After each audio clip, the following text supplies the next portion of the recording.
And now stand by for adventure. 3, 2, 1.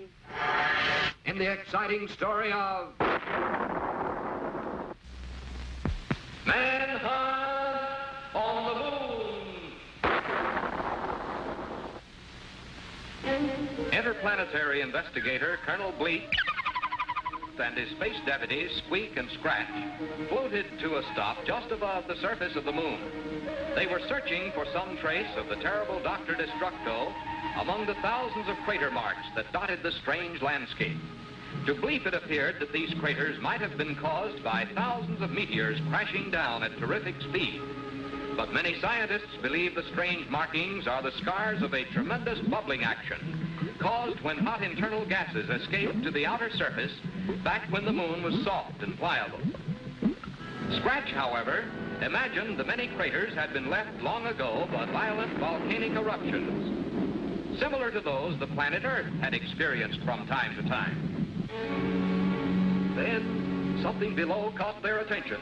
Glistening in the sun at the very top of Mount Leibniz, the moon's highest visible peak, stood a strange tower. It closely resembled the man-made structure called the Eiffel Tower, which is a familiar landmark on Earth, in the city of Paris. Diving down for a closer look, Bleep and his friends found a huge reflecting mirror with a powerful lens attached to the top of the tower.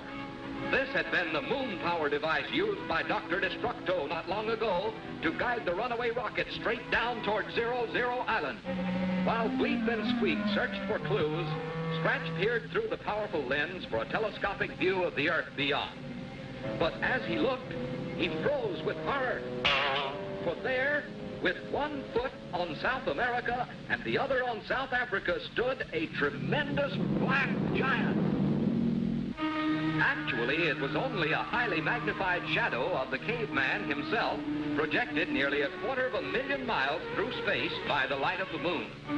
But the sight was so terrifying, the frightened Scratch fell over backwards and tumbled down to almost certain death on the rocks below. Squeak looked up just in time to see his helpless companion falling straight down upon the puppet himself. Squeak couldn't move or even call for help. He could only cover his eyes and wait for the bone-splintering crash. He waited for the end, and waited, but nothing happened. Then Squeak opened his eyes just as Scratch gently floated into his arms. For you see, the gravity pull of the moon is only 1/6 as great as Earth, so Scratch almost floated down that great distance like a feather to land unharmed in the arms of little Squeak. Suddenly, Bleep urgently signaled his companions. He had found still another clue.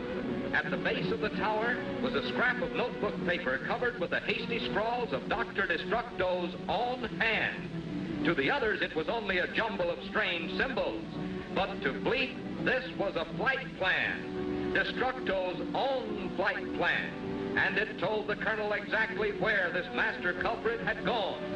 It would take courage to follow Destructo now. For Bleep knew this place, knew it too well, and he was sure that fantastic terrors would be waiting out there.